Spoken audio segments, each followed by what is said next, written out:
You're gonna make all your friends super jealous with this light up pond. I'll walk you through the entire process of how I set it up, and trust me when I say everybody is gonna love this thing. The first thing you're gonna wanna pick up is some water resistant LEDs. This is a strip that's also powered by a battery pack, which is really nice. We're gonna be able to move this thing anywhere. I drilled a little hole in the side of the resin planter, that way we could feed the LEDs in, and then we just stuck them to the side using the adhesive that these things come with. You're probably familiar with these strips. One thing I will say though is that the adhesive doesn't hold up that well in the sun, so I ended up having to put a little bit of super glue in some spots later on. I was able to wrap this like 15-ish foot of LEDs around almost 4 times, which is pretty cool. And guys, I'll have links for all of the stuff we use in the description, so don't worry, you'll be able to find it. Substrate for this one is gonna be some plant substrate. I think this is, I don't know, it might be contra soil, it might be flubostratum, not sure. We just pour that in. I washed it off a little bit because it was super dusty. Spread it out, and it looks like we have about a finger of depth here. Should be enough for the aquarium plants that we're eventually going to put in this thing. As far as pond plants go, we're just using one pond plant. So this is a dwarf umbrella plant. I think this is going to look really good. We don't have a ton of room in here to put more plants in, so that's why we're just using this one. This thing was pretty root bound, so I pulled out my pocket knife and I gave it a nice little hello there to increase water flow and to maybe give roots some areas to grow out of. Not really sure if this matters though. It was kind of just fun to poke this thing, to be honest. And then we also wanted to lift the plant up a little bit because our resin planter is a little high, so I just used a few lava rocks for this. Using pavers and things like bricks that I've done in the past does increase the KH and the GH of the water, and I just felt like not doing that this time around. I got this fancy little water meter thing so we can see how much water this pond actually holds. So after filling it up, we find out that it has 83 gallons. Pretty crazy. Just kidding, it held 9.3 gallons though. Once the pond was filled up, we go ahead and treat it like an aquarium. We go ahead and dechlorinate with the Fritz Pond Guard, and then we add in some beneficial bacteria, because why not? It's only going to serve to benefit us. It was at this point I noticed that there was a leak in the pond, and I kind of freaked out because I didn't know where it was coming from. Turns out, got super lucky, and it was just a pinhole, and it was pretty high up. So we drained it down and just added a little bit of silicone, but because of this, we had to wait another day to get this thing done. Before I call it a day, I did want to add in our aquarium plants though, so we have a big old Amazon's, well, it's not that big, an Amazon sword from inside, and then we also have some Pogo Stamon octopi. This is one of Aquarium Co-op's favorite plants and one that they do well, so I thought, hey, we'll try it outside. And then I had to use my absolute favorite outside plant, which is dwarf sage. So we got those planted, and then we just waited till tomorrow till we could finish the project. The next day, the sun is shining directly onto our pond, and you can see it looks pretty intense.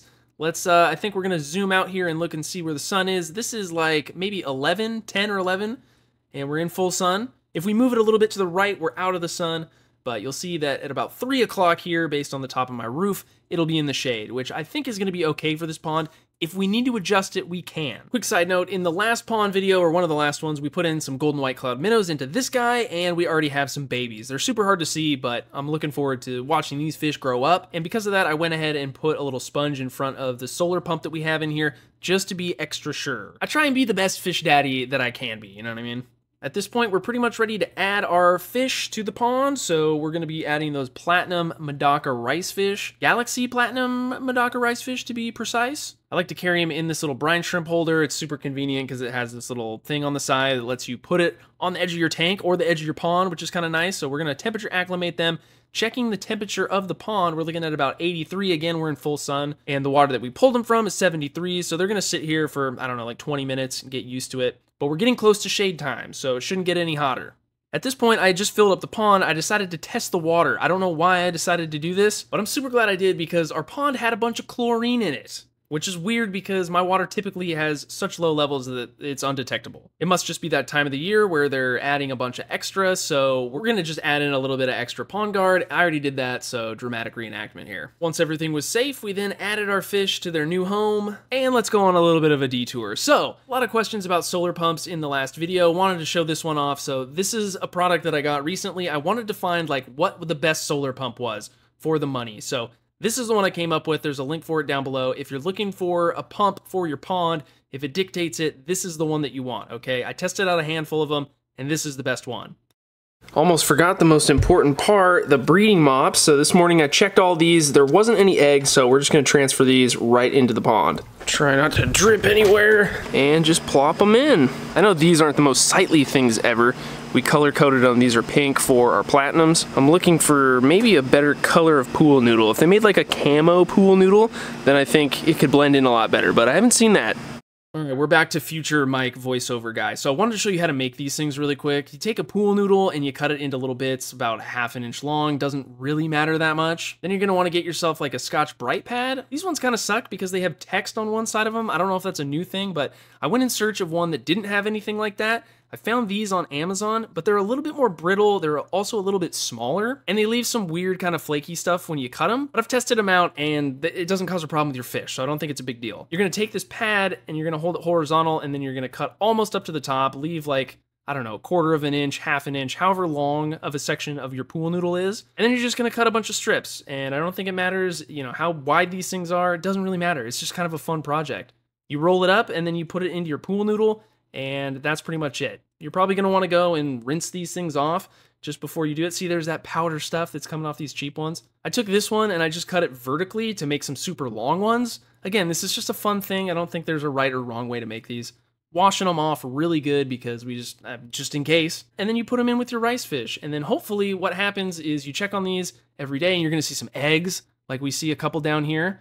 And then I'm taking those and I'm isolating them away so the rice fish don't eat the eggs, and then we can get some fry to hatch. Replace those ones that we took out, and then hopefully we can just start farming a bunch of rice fish. That's kind of the goal here. I'm really looking forward to this. This whole little breeding of rice fish has really kind of got me invigorated back into the hobby, and I'm actually gonna dedicate a whole area in the fish room / legit fish food headquarters to do this stuff. In the meantime though, this space is definitely a mess. There's tubs of water everywhere. I'm excited to get it all wrapped up. Back at the pond though, it was getting a little bit darker, so we kicked on the lights to see how things looked, and it looks pretty cool. Figured it was time that we give our new rice fish a little snack, so we feed them some legit nano, perfect size food for them. And then we just kind of ease into the evening and we check out the pond, see how it's looking as it gets a little darker. These LEDs have some crazy modes that I think we're gonna check out a little bit later once it's super dark, but just mostly interested at this point at how well the light setup illuminates the inside of the pond. And unfortunately, my camera is super bad in dark environments, so it's not really showing a true reflection of what it is. Now, it's not super bright or anything, but it does help you see what's going on in the pond, and I'm pretty happy with it. I wanted to give a shout out to Daku Aquatics on Instagram. This is what inspired this whole project with the lights. I saw a pond that he had for his rice fish with lights around it, and I thought it was just a super awesome idea. So go check him out on Instagram and see more about what he's up to. Once we got to pretty much darkness outside, I realized that this doesn't light up the pond as well as maybe I'd want it to, so I'm trying to figure out a solution, maybe like a battery-powered spotlight to really show off what's down in the pond. But trust me when I say it looks a lot better than what you're seeing on camera. It's definitely worth doing, and I just overall think it's an awesome project. You, your fish, and your friends are gonna absolutely love this thing, I promise. Of course, thought about maybe we put a strip of LEDs on the bottom part of the lip, like facing down, but then you get into a problem of the LEDs touching the water almost, and then just setting it up that way. I'm not sure if you would get the same kind of effect that you're looking for. Sure, you might be able to see down in the pond better, but I don't know, it's kind of tough. We're gonna play around with it though. Gotta shoot this quick before the AC turns on. Super annoying. But anyway, it has been now a week and a half since we set this pond up, and there goes the AC.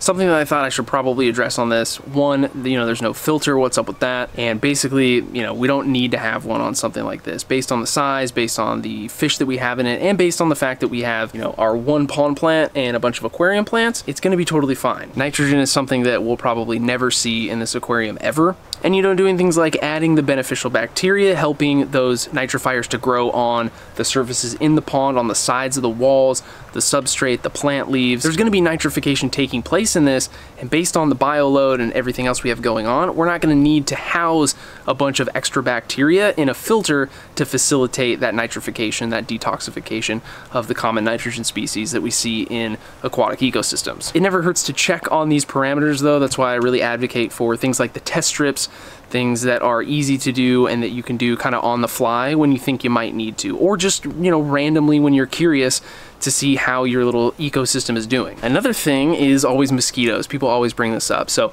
with something like this where we have, you know, standing water, we don't have water flow, then, you know, mosquitoes can definitely be an issue.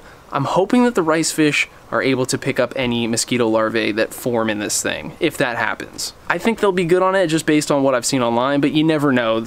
Circumstances always change things, and I'm just thinking it's not going to be an issue, but we'll keep our eye out for it. You can also use things like mosquito dunks and, you know, obviously just have water circulation going on. That's also going to really help cut down on mosquitoes even landing on the water and deciding to lay eggs in the first place. Another question that people always bring up is temperature. So obviously, like, what do you do in the winter time? For me, I live in an area where it doesn't get super cold, so we don't need to, you know, worry about things like freezing over. Even if the top layer of this does freeze over, which it probably would even in my climate, the rice fish can withstand it. I mean, these fish are, yes, they're captive bred, but they are attached to a lineage of fish that survive in Japan all throughout the winter in the wild. I'm not sure exactly what I'm gonna do with all of my ponds in the winter. You know, I might decommission some of them, we might choose to keep some of them going, and even like the big one over on the other side of the yard, I might just put a heater in that to keep it like in the 50s. I don't know. It is mostly going to depend on what species of fish you're trying to overwinterize and what your climate is. It's not really a question, but it's I guess a remark I get often is like, hey, you didn't drill a hole in your pond. I guess I'm fortunate in that in the summertime here, it doesn't rain a lot. I know that that's not the case for everybody though. So I don't really have to worry about my ponds overflowing and the fish like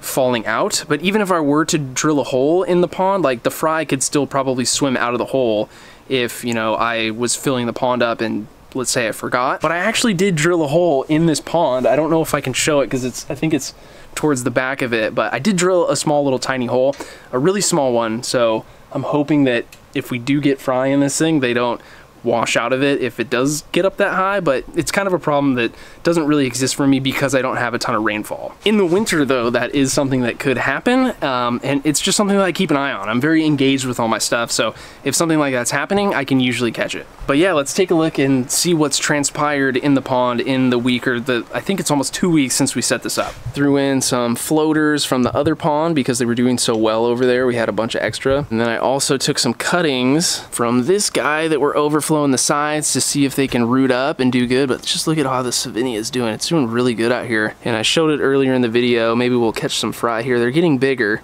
I did just have a dog over this afternoon and he did take a couple drinks out of here. I hope he didn't slurp up any fry. I did move this thing over a little bit. So this spot, it was getting full sun for 3, almost 4 hours. And I felt like that was a little bit too much. You know, the Amazon sword was starting to get a little weird. So moved it over and everything is doing a lot better. I think it's hard to tell because they could have just been adjusting just fine to this location, but I think we're gonna keep it over here. So it's mostly in the shade. And I think that's a thing to consider, especially if you're in a hot climate, like you're in Arizona or Florida or any, you know, any place that gets super hot. Just keep your pond in somewhere that's like full shade all the time. I think most plants are gonna be okay. And then, you know, your water's still gonna get warm. Like this right now, if I tested it, got my tester right here. So why don't we, you know, almost 80 degrees. And that's just fine. You know, these rice fish can take some pretty crazy temps. Like if this thing got up to 90, my fish wouldn't die. And I don't even think if this thing was out in full sun all day, like on a hot day, for me, I don't think it would even get up that high. Certainly wouldn't be 90 degrees down at the bottom.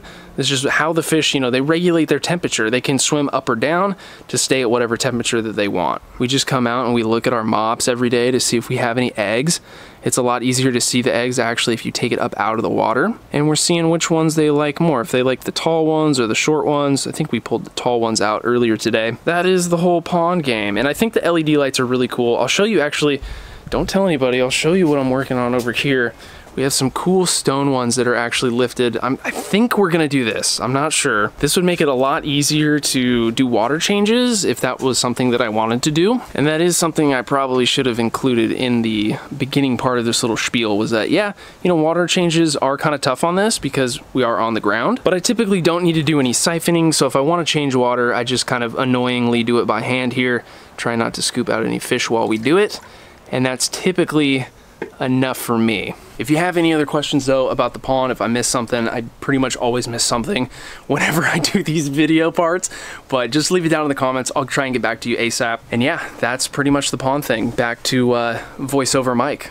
Back at the pond in the daytime, we're back at direct sun time, and you know, some of the plants, they're not gonna like that. You're gonna have to transition a few of them, and just don't be surprised if you get some melting off. It's mostly pretty normal, and as long as they're not getting too much sun, everything will be okay. Hopefully the dwarf sage down here carpets like crazy, and it just looks like grass, water stays really clear, and we just have something really awesome that we can enjoy not only in the daytime, but also at night now that we have this LED light up pond. One thing I realized at the end of this project was that we had this Costco planter that is mostly black on the inside. Pairing that with a black substrate would have probably been better for our white fish to really show them off, but I'm not sure. I mean, we have a bunch of different planters. I have several more ponds to set up for this season, but summer's gonna be almost over here before you know it, so I better get to work, guys. So anyway, thank you so much for watching. I hope this inspired you, got you excited about the patio pond life. It's a fun one to live, man. But yeah, anyway, I hope you enjoyed it. Everything is down below if you're curious in getting the parts and pieces to make your own pond. Thank you once again for watching, guys, and we'll see you in the next one.